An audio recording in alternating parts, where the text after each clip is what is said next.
She was not a woman who needed saving.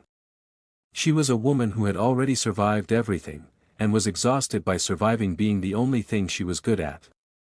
Jaiwan was 31 years old and had already buried her mother, ended a 6-year relationship that had taken years she would never get back, and watched the career she had built from nothing collapse inside 18 months, not because of anything she had done wrong, but because of the kind of institutional cruelty that has no face and no apology and teaches you, if you let it, that your best is never quite enough. By the time she found herself sitting in a rehabilitation center's waiting room, not for herself, but for her younger brother Junseo, who had spent the previous year dismantling himself in ways she had watched coming and had not been able to stop, she had been running on controlled competence and no real sleep for so long that controlled competence had stopped being a choice. It had become the only gear she had left. She sat in the plastic chair with her back straight and her hands in her lap and a cup of coffee going cold beside her that she had bought and forgotten about in the same motion. She had learned to hollow herself out in moments like this, to empty temporarily when the weight became too much to hold and too heavy to set down. Not dissociation. Just stillness. Just, a body in a chair, waiting, taking up as little space as possible. That was how Hyun-woo found her. Not at her best. Not composed. Just empty, and alone, and honest in the way that people can only be when they have run out of the energy it takes to perform being fine. He sat 2 seats away because every other seat was taken. He had a book. He read it. He did not look at her with the particular tender sympathy that strangers offer in waiting rooms, the kind that feels like one more thing to manage.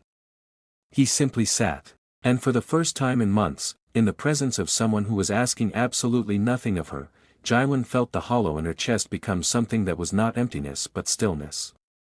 There is a difference. She had forgotten it. 3 weeks later she was standing outside a pharmacy in Mapogu in the kind of rain that arrives without warning and soaks through immediately.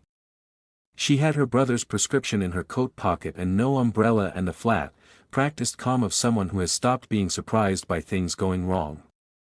She was calculating whether the bus stop was worth running to when someone said her name. She turned. He was standing at the corner under an awning. She recognized him the way you recognize someone you have thought about without meaning to. He recognized her too. She could see it happen in his face, the half-second of recalibration, and then something more deliberate. He looked at her across the wet street. He looked at the rain. He folded his umbrella closed, stepped off the curb, and walked through the rain to reach her, getting himself soaked, and held it out. She stared at it. She said, "You'll get soaked." He said, "I live 2 minutes away." She said, "You don't know me." He said, "I know you were in that waiting room for 4 hours and you didn't cry once, and I thought about that for 3 weeks." She took the umbrella. She did not know what to say. She had been the person that things were handed to, responsibilities, problems, her brother's prescriptions, her mother's affairs. She had not been the person that someone simply crossed a wet street for in a very long time. It was such a small thing. It split something open in her that she had thought was sealed. She asked his name. He said Hyun-woo. He told her, carefully, that he was Junseo's counselor, that he had been trying to figure out how to say that without it being strange. She said, "Is this strange?" He said, "Yes." She said, "Okay. Thank you for the umbrella." She walked to the bus stop. She looked back once. He was standing in the rain watching her go, already soaked, and he looked like a man who had just done the most deliberate thing he had done in years. She thought he was the steady one. She was right. She did not know yet what steadiness had cost him. He called to check on her brother's progress, professional, appropriate, and she answered in the careful voice she used for professionals, the one that communicated competence and gratitude and appropriate distance. He heard it and said, "You don't have to do that with me." She stopped. She said, "Do what?" He said, "Speak to me like I'm someone you're managing." She was quiet for a long moment. Then she said, "I don't know how to speak to you otherwise yet." He said, "I know. I'm patient." He was patient. Not as a performance, not as a professional skill, but as a fundamental orientation. He was a man who did not rush things, who understood that people arrived at themselves in their own time. He had chosen his work because of this, not because he was untouched by disorder, but because he had lived inside it and found his way out and wanted to be of use to others doing the same. His father's alcoholism had shaped him, 12 years of a childhood organized around managing someone else's chaos, the hypervigilance, the compulsive competence, the inability to ask for help because asking had never once produced it. He told her this slowly, over weeks of phone calls that had shifted without announcement from professional to something else. He told it not as a wound but as a fact: this is where I came from, this is what it made me, this is the work I did to become someone who could hold other people's pain without drowning in it. She recognized him the way you recognize a scar that matches yours. Not with relief. With the particular terror of being finally seen. She thought he was the steady one. She was right. She did not know yet what steadiness had cost him. He called to check on her brother's progress, professional, appropriate, and she answered in the careful voice she used for professionals, the one that communicated competence and gratitude and appropriate distance. He heard it and said, "You don't have to do that with me." She stopped. She said, "Do what?" He said, "Speak to me like I'm someone you're managing." She was quiet for a long moment. Then she said, "I don't know how to speak to you otherwise yet." He said, "I know. I'm patient." He was patient. Not as a performance, not as a professional skill, but as a fundamental orientation. He was a man who did not rush things, who understood that people arrived at themselves in their own time. He had chosen his work because of this, not because he was untouched by disorder, but because he had lived inside it and found his way out and wanted to be of use to others doing the same. His father's alcoholism had shaped him, 12 years of a childhood organized around managing someone else's chaos, the hypervigilance, the compulsive competence, the inability to ask for help because asking had never once produced it. He told her this slowly, over weeks of phone calls that had shifted without announcement from professional to something else. He told it not as a wound but as a fact: this is where I came from, this is what it made me, this is the work I did to become someone who could hold other people's pain without drowning in it. She recognized him the way you recognize a scar that matches yours. Not with relief. With the particular terror of being finally seen. She had not cried in front of another person in 4 years. The night she did not plan it. She did not forgive herself for it for weeks. He never once made her feel she needed to. Her brother had a setback. Not catastrophic, the counselor had prepared her for the nonlinear nature of recovery, but she received the call on a Tuesday evening and stood in her kitchen after the call ended and felt the particular collapse that comes not from the news itself but from the accumulated weight of every month before it, arriving all at once. She called Hyun-woo. She did not plan to. She called him the way you reach for the thing nearest to you when you are falling, and he was nearest, and he answered on the second ring. She did not speak immediately. He said, "I heard. I was going to call you." She said, "I'm fine." Then a pause. He said her name, the familiar form, the first time, gently, and she understood he was not being presumptuous. He was saying, "I know you. You are not fine. You are allowed to not be fine." She sat down on her kitchen floor. She did not know she was going to do this until she did it. The floor was cold, the kitchen was dark, and she cried, not the controlled silent kind she had been doing alone for 4 years but the real kind, the ugly kind, the kind that lives below dignity where actual grief waits. He stayed on the phone. He did not tell her it would be okay. He did not offer solutions. He simply stayed. She could hear him breathing. At some point he said, "I'm here." That was all. Just, "I'm here." And she thought through the crying that this was what she had been doing without, not the solutions. Just this. Someone who was not going anywhere. He had kept the line with everyone else for 6 years. With her, he crossed it before he realized he was moving. He had transferred Junseo's case to a colleague in the 3rd week, quietly, professionally, citing scheduling conflicts, which was not entirely untrue.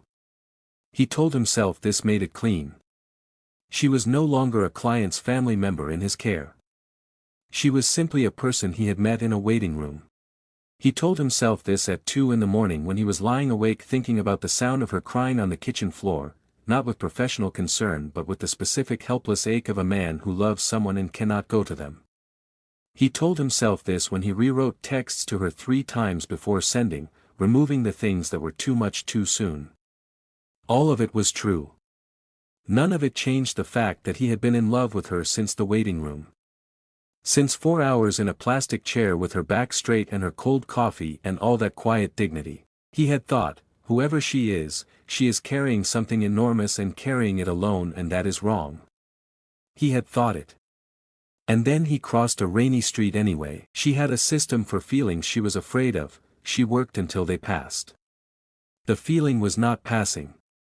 She took on 3 new clients at the architectural firm, more than she should, because full days left no room for the thing growing in the space between their phone calls.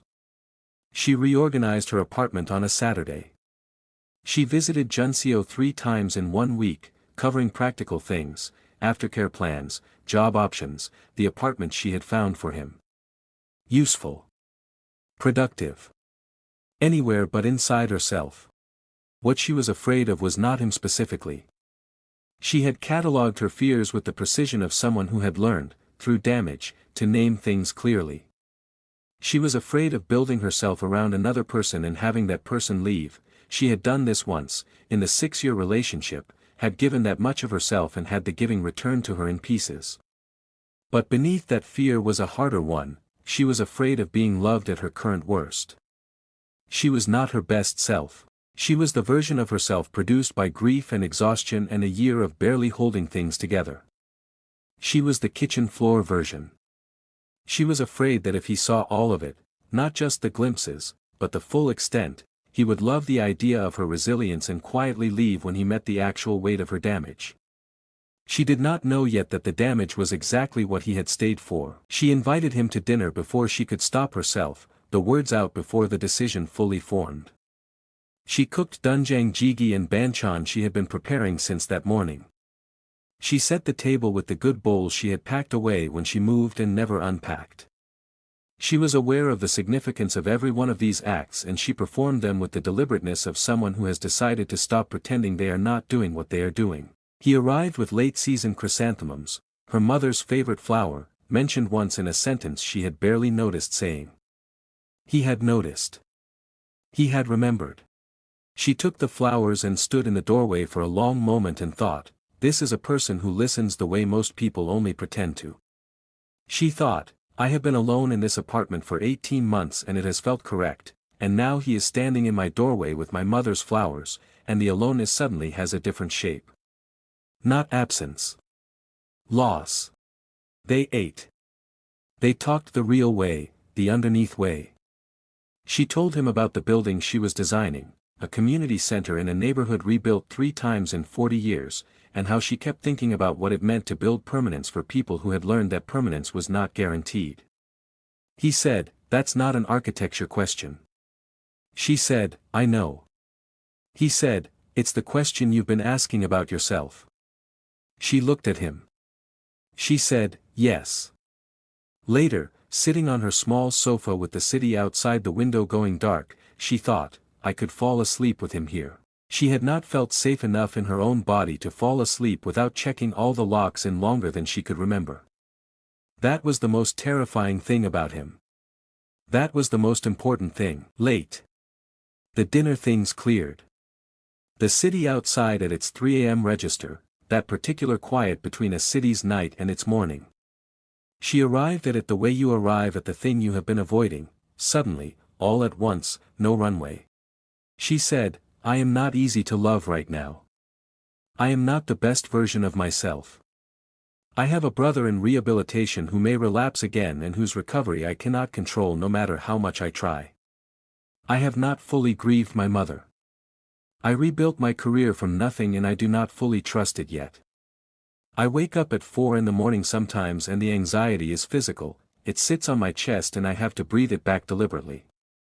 I have managed all of this by being competent and by not needing people, and I am very good at it, and I am also completely exhausted by it. She said, I am telling you this because I think you should know what you are moving toward. She said it like a warning. He heard it like a map. He was quiet. Then he said, I hear a woman who has been carrying an impossible amount without asking for help because no one ever taught her that asking was allowed. I hear someone honest enough to name her own damage instead of performing wellness. I hear a person so afraid of being a burden that she is preemptively trying to make herself burdensome, so I'll leave before I decide to on my own. He said, Are you done? She said, Yes. He said, None of those are reasons to leave. They are reasons to stay. They are exactly the things a person deserves to not carry alone. She looked at him. The full weight of the year behind her and the feeling in her chest, and this man on her sofa who had just named her strategy more precisely than she had ever named it herself. She said, I'm scared. He said, I know. I am too. She said, Of what? He said, Of how much I already mean this. He was scared too. That was the thing that finally made her believe him. Not the steadiness. The fear. The fear meant it was real. Being loved well is the most disorienting thing that can happen to a person who has only ever been loved badly. It feels wrong at first. It feels like a trap. They were together by December, not by announcement but by the accumulated weight of evenings and phone calls and the slow reorganization of two lives toward each other's gravity. She had stopped leaving her keys in her jacket pocket and started leaving them on his kitchen counter. He had started keeping her specific coffee in his apartment, the kind she had mentioned once that she thought was impossible to find in this neighborhood. It was not impossible. He had found it. She struggled with the receiving. She was so trained in the giving, in being the one who managed things, who showed up, who held the weight, that being on the other end of consistent care felt physiologically wrong for the first several weeks. When he cooked for her she felt she owed him something. When he remembered small things she had mentioned she felt suspicious of her own gratitude. When he told her he was proud of her she deflected so automatically she did not notice she was doing it until he pointed it out. He said, You do that every time. She said, Do what? He said, Turn it around. Acknowledge it and then immediately make it smaller.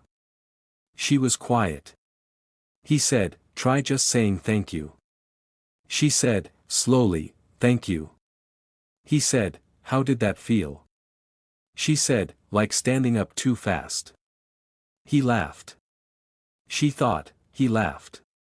He understood it and he laughed, which means it does not have to be a tragedy. Which means I am allowed to learn this without it being one more thing to survive. She had told him she was afraid of this. She had told him exactly this. And when it happened, it still broke her in ways she had not prepared for. Her brother relapsed in February. Not a small regression. A full relapse, the kind that undid 8 months of recovery in a single night. Jaiwan handled the emergency with the precision of someone who had rehearsed it. She made the calls. She arranged the transport. She sat in the emergency room and spoke to the doctors in the clipped, competent voice.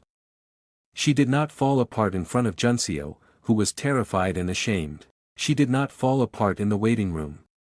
She sat straight and got everything done. She fell apart in the car afterward, alone. And then she went home. And she did not call Hyunwoo. She did not call him that night or the next day. She told herself she was protecting him, his work was already full of other people's crises, she was not going to become one more thing he had to manage. She told herself this with great conviction. It was completely, precisely wrong, and somewhere beneath the conviction she knew it. When he called on the second day she answered because not answering felt worse. He said her name and she said she was fine and he said, Why didn't you call me? And the way he said it, not with accusation but with the specific quiet hurt of someone who has been kept out of something they wanted to be inside, split her open in a different way than the crisis had. She said, I didn't want to be a burden. He said, When you don't call me, you are not protecting me. You are keeping me out. And I need you to understand the difference. She pushed him away. She did it carefully and thoroughly and with both hands. And he did not go. The weeks after the relapse were the worst of their relationship and the most important. She was running on the fuel of someone who has had a very bad thing happen and has decided, below conscious thought, that they do not deserve the good thing they have been given. She cancelled plans. She gave short answers.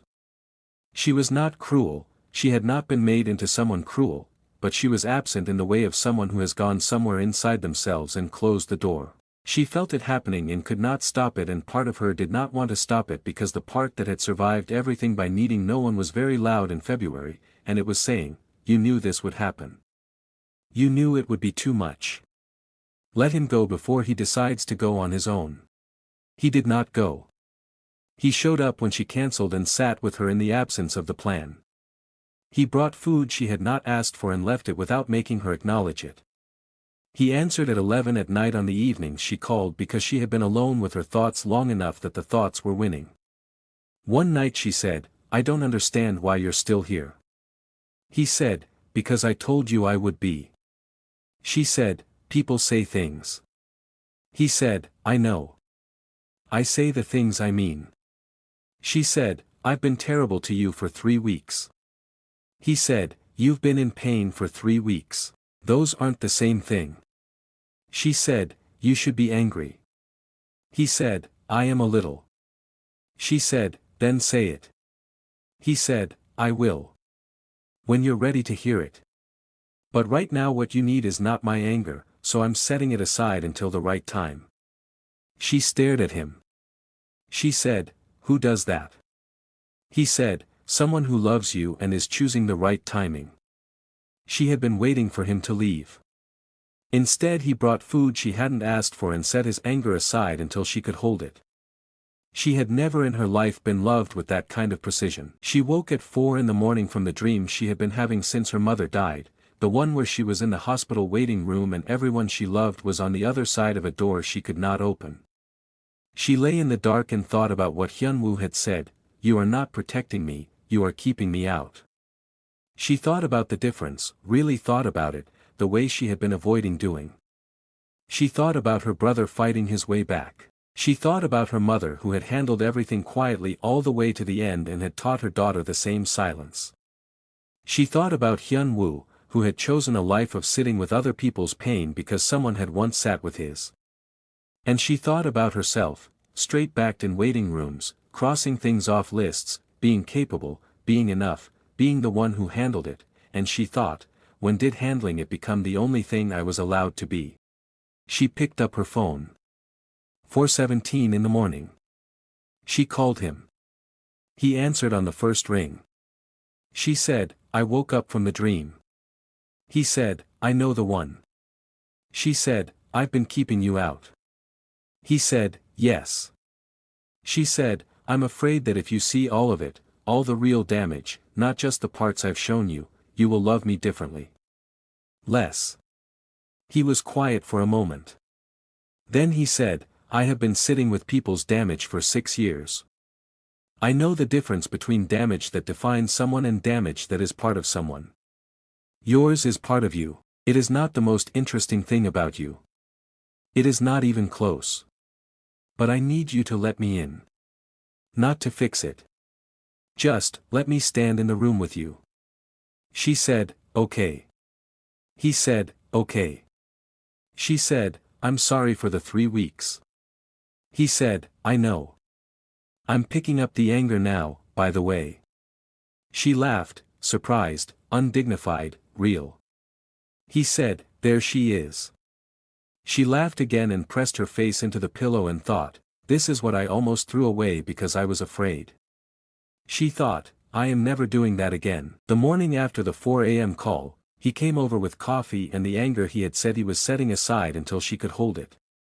She appreciated this, the fact that he had not abandoned the anger, had simply moved it to the right time. He said, "When you don't let me in during the hard things, you are telling me you don't trust me with the real version of you. I understand why. I know what built that. But I need you to know that I am not the people who taught you that needing someone was the same as becoming a burden. I am not going to leave because you are heavy. I need you to stop protecting yourself from something I have given you no evidence I'm going to do. She said, I know. He said, do you? She said, I know it in my head. I don't always know it in my body. He said, then we keep going until your body knows it too. It's going to take time. I have time. She said, I need to say something too. She said, you are the most patient person I have ever known and I see the cost of that.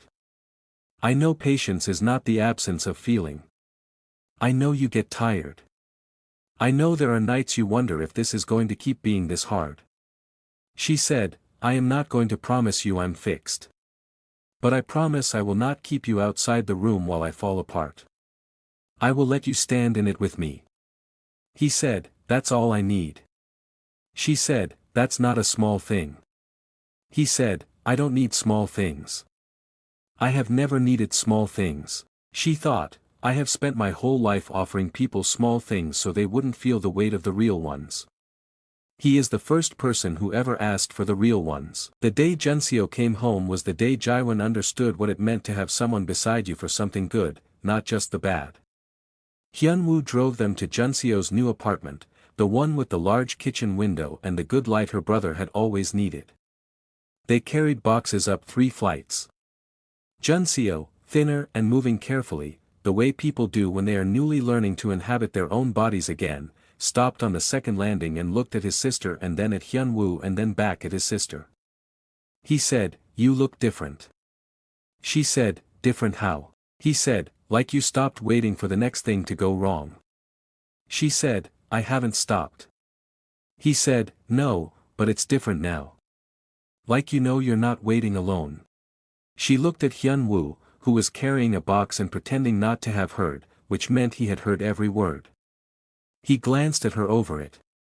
She thought, this man carried my brother's file and my mother's flowers and my anger and my absence and my 4 a.m. calls and my stubborn terrified heart, and here he is carrying a box up a stairwell on a Tuesday in April because this is simply what he does. She thought, I loved him at my worst. And my worst did not scare him. That is not a small thing. That is everything. She had spent years not letting herself want good things because wanting good things meant the possibility of losing them. She had confused protection with poverty. In April, she stopped confusing them. The evening after Junseo's move-in, she sat on her apartment floor with Hyunwoo eating takeout and she thought about the stairwell and what her brother had said and about the past 7 months. She had come to him in Wreckage. Not her best self. The version produced by compound grief and a year of barely holding things together. She had brought this version into his proximity and instead of finding the edges of it he had simply expanded to fit them. Not because he was without his own edges, she knew his now, the ones produced by his father, the compulsive responsibility, the difficulty of asking for anything. He had his damage. They had negotiated damage together. She said, I want to tell you something. He looked at her. She said, I have been letting myself want good things more carefully than I should have. I have been operating on a rationing system, I allow myself exactly as much as I think I can bear to lose. She said, I don't want to do that anymore. I want the whole thing. Whatever this is. I want it without the rationing. He said, I've been wanting that since the rain. She said, I know. I'm sorry it took me this long. He said, I would have waited longer. She said, I know. That's the thing that finally made me stop making you. June. Her apartment. The early morning when Seoul is both its quietest and most alive. She heard the coffee maker before she was fully awake and then the sounds of someone who knows her kitchen, where the good cups are, the right coffee, the sequence she uses, and she lay still and let herself feel it, without immediately taking it back. She had a habit of taking good things back before they could be taken from her. She had been doing it her whole life. She was working, slowly, on stopping. She did her morning inventory, Junseo in his apartment with the good window, in his aftercare program, calling her on Sundays. Her career rebuilt, not perfectly but solidly. 6 weeks into therapy she had started not in crisis but by choice, to work on the underlying things instead of the symptoms. Her mother dead for 2 years and 3 months, the grief changed shape, not gone, but inhabitable. And in her kitchen, Hyun-woo, making coffee in the order she liked, in the apartment she had been alone in for 18 months, which no longer felt like solitude. She got up. She went to the doorway. He turned and handed her the coffee without speaking. She took it and stood there and looked at him in her kitchen in the morning light and thought about the waiting room and the rain and the kitchen floor and the 4 a.m. call and the flowers that were her mother's favorite and the anger held until the right time and the box on the stairwell and every single night they had chosen each other across the distance of her fear. She said, "I love you." Not for the first time. But this time without the shadow of a qualification behind it, without the part of her that waited for the floor to drop. He said, "I love you." He said, "I have loved you since the waiting room. Since 4 hours in a plastic chair with your back straight and your cold coffee and all that dignity." She said, "That was not my best moment." He said, "It was one of the best things I have ever seen." She drank her coffee. He stood in her kitchen. Outside, Seoul continued being Seoul, enormous and ordinary and full of people trying to find the thing that made the weight worth carrying. She had found it. She was not going to pretend otherwise anymore.